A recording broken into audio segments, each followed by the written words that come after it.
Box to Box Media Network. Lisir wangi sliramu tumaking sirno ojo tangingkanmu guling awas jo ngetoro aku lagi bang wingo Yen setan kang tak utusi dadya sembarang wojo layu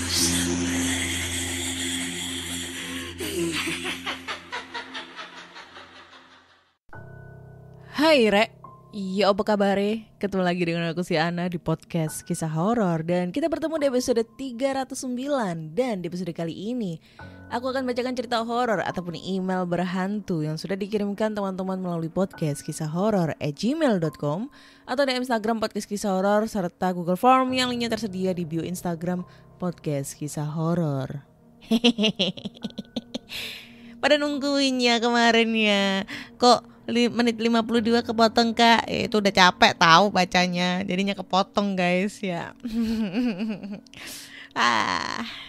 Ya udah deh. Langsung aja kita bacakan cerita horor yang sudah masuk di email. Dan cerita kali ini itu datang dari Mas Andi. Judulnya adalah Ruko Bekas Praktek Aborsi. Anjay. Wah, dari judul aja udah bagus ini. Kayaknya ceritanya juga harus bagus dong. Perkenalkan, nama aku Andi. Aku tinggal di Kota Pahlawan sejak 92, lalu setelah lulus SMA sebagai seorang peraturan dari desa, aku tentu tidak asing dengan hal yang namanya mistis dan lainnya. Apalagi desaku ini tergolong cukup wingit bagi kebanyakan orang di Jawa Tengah. Oke. Saat 2002, setelah aku cukup lama di kota ini, aku mulai bekerja di bidang keamanan. Katanya Kota Pahlawan. Kok Jawa Tengah? Singkatnya, aku kerja security sebuah ruko yang cukup besar. Karena terbiasa hidup di kota, aku pun mulai meninggalkan hal-hal mistis yang berbau tahayul. Ya mungkin ini kesalahanku sendiri, sebab terbuai oleh kenyamanan kota. Saat hari pertama aku bekerja, sabarnya ini aku sudah diperingatkan. Sebenarnya aku sudah diperingatkan bahwa malam-malam tertentu akan ada suara tangisan bayi. Dan jangan sesekali mengikutinya. Tapi peringatan itu aku abaikan. Tepat Kamis malam Jumat, giliran aku jaga malam. Pak Munawar bisa dibilang orang paling tua di tempatku. Ia memperingatkanku lagi. Ojo ditutno abane bayi nangis. Jangan diikuti bunyi bayi menangis. Aku hanya tersenyum dan saat itu sambil membalas dengan nada bercanda. Halah pak, paling yo jaluk ngempeng boeng kok. Halah pak, paling juga minta nenen sama ibunya nanti. Pak Munawar pun sepertinya sedikit jengkel sama candaanku. Sambil memukul kepalaku dengan botol aqua berisi air, beliau berkata, "Diomongi wong tuwek kok ngeyel ae. Dibilangin orang tua kok ngeyel aja." Setelah itu beliau pun pergi ke pos 1 di depan pintu masuk ruko. Bosan dan sepi saat masuk jam 1 dini hari. Pos 1 monitor ke pos lain ganti. Pos 1 monitor ke pos lain ganti. Suara radio HT ku berbunyi, jelas ini Pak Munawar yang memanggil. Pos 2 aman terkendali. Rekanku yang lain menjawab. Pos 3 gak lihat janda lewat, ganti. Satu rekanku sepertinya ngajak bercanda. Guyon tak tutuk gundulmu lo. Bercanda kok pukul gundulmu lo. Suara Pak Munawar sedikit agak tertawa, diikuti suara yang lainnya. Tapi di samping itu aku mendengar suara lainnya. suara bayi menangis. Aku pun menolak ke sana sambil menyalakan lampu senter. Pos 4, apa ada kendala? Sesaat aku kaget, suara Pak Munawar dari radio hatiku memanggil. Spontan aku menjawab, bayi. Tapi hal itu langsung tangkis. Aman terkendali di pos 4, ganti. Ojo ditutno. Suara dari rekanku yang lain. Aku pun menjawab, aman terkendali. Sesaat suara tangisan bayi itu pun hilang. Tapi saat jam menunjukkan pukul 1:30 dini hari, suara tangisan itu muncul. Didorong rasa penasaran yang muncul begitu besar, aku akhirnya mengikuti suara itu. Suara yang berasal dari sebuah ruko kosong tak berpintu. Saat aku masuk, suara itu ternyata pindah ke tempat depan parkiran motor sebelah posku. Aku pun mengikutinya, tapi kali ini suara itu pindah lagi ke pembuangan sampah di pojok belakang ruko. Samar tapi jelas terlihat kantong plastik sampah bergerak-gerak dengan suara tangisan bayi itu semakin jelas terdengar. Jarak beberapa langkah di depanku tiba-tiba saja kantong plastik itu sobek dan sesuatu meloncat ke arahku. Jelas dan terlihat sosok bayi berlumuran darah merangkak ke arahku, membaut ku mundur beberapa langkah. Yang lebih mengerikan lagi, wajah bayi yang pucat itu tidak memiliki bola mata, alias matanya ini bolong, dengan mulut mengeluarkan cairan seperti susu kental berbau busuk. Aku yang ketakutan langsung jatuh dan berusaha lari. Tapi kakiku lemas dan akhirnya aku hanya bisa merangkak. Di saat itu aku mendengar suara dari bayi itu. Melok pak dengan gigi taring kecil-kecil di mulut. Aku sudah hampir pingsan saat itu. Entah dari mana Pak Munawar muncul sambil menyiramkan air dari botol aqua yang berteriak, "Ngalih, minggat sing adoh." Dalam sekejap mata bayi itu menghilang seperti asap.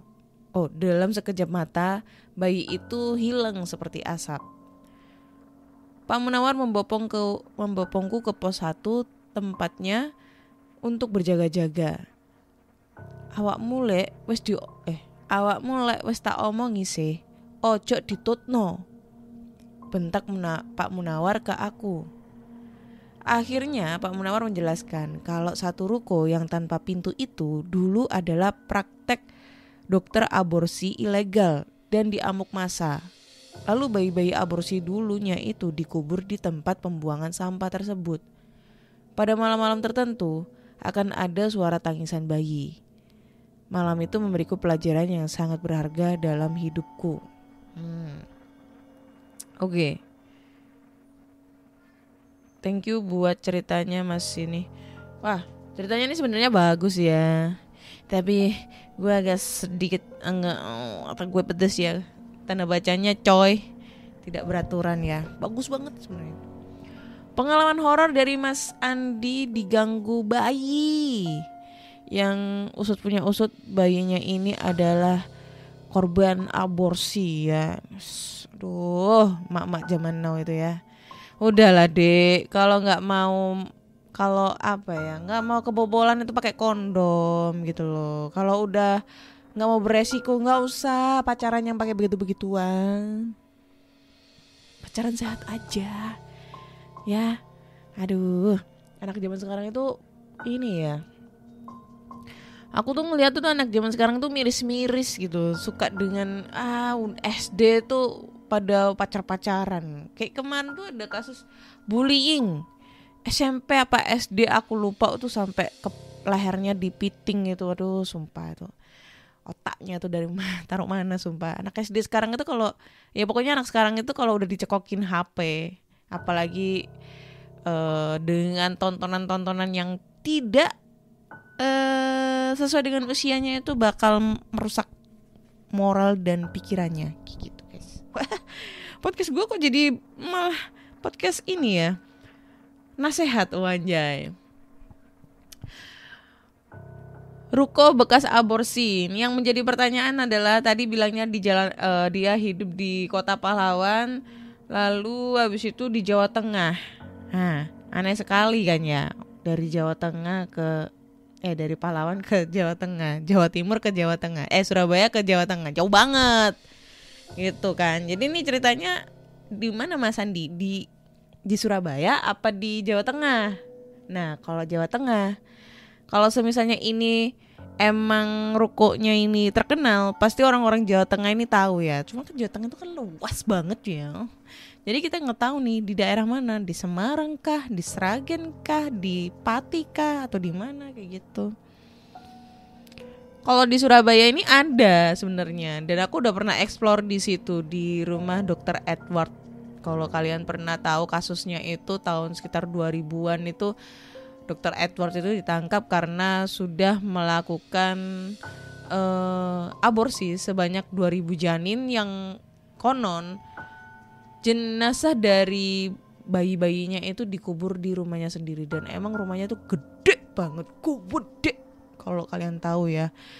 Terakhir gue lewat itu kayaknya udah dipalang-palang deh, soalnya banyak banget konten kreator yang udah masuk ke situ ya. Tapi alhamdulillah gue udah pernah masuk ke situ, jadi gue udah tahu nih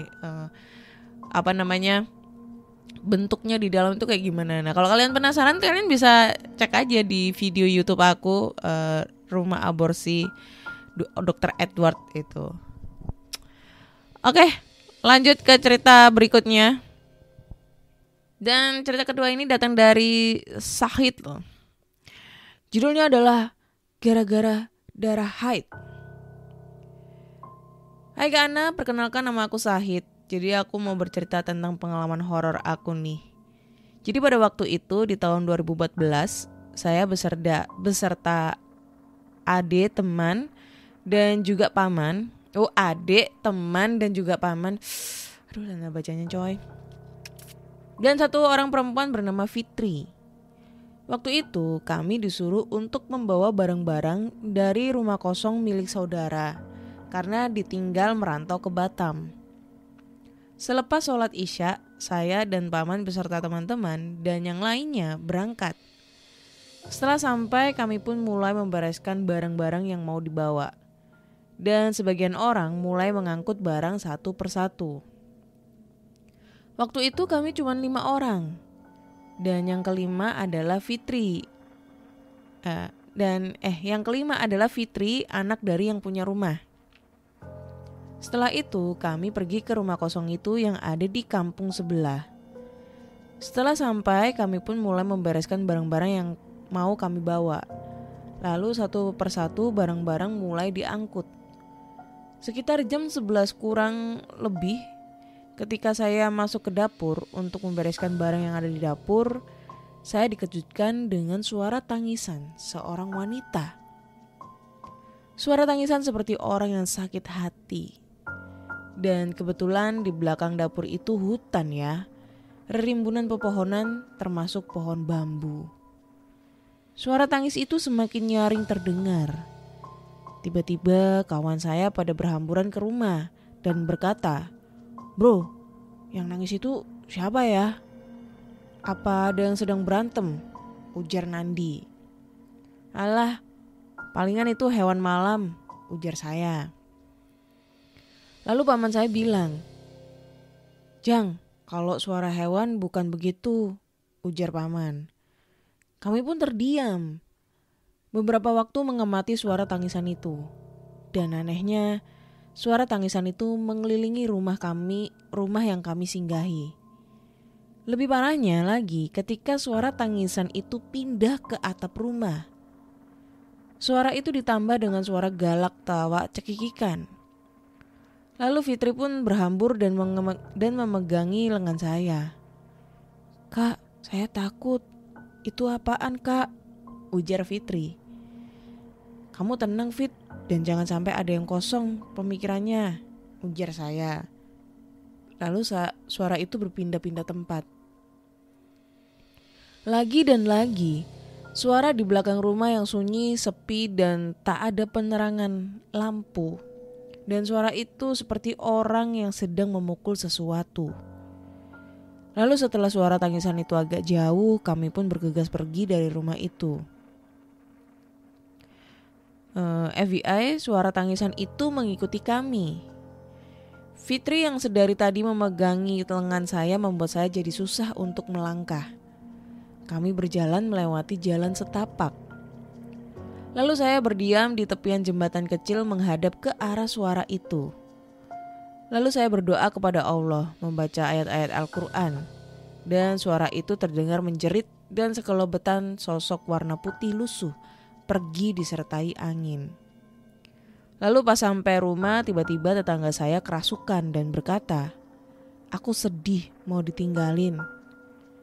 Ade pindah, aku tak ridho, aku sayang sama dia," ujar yang kerasukan. Karena waktu itu baru beberapa minggu kakak yang punya rumah itu meninggal dunia. Aku orangnya paling benci kalau ada setan atau jin yang mengaku-ngaku orang yang sudah meninggal.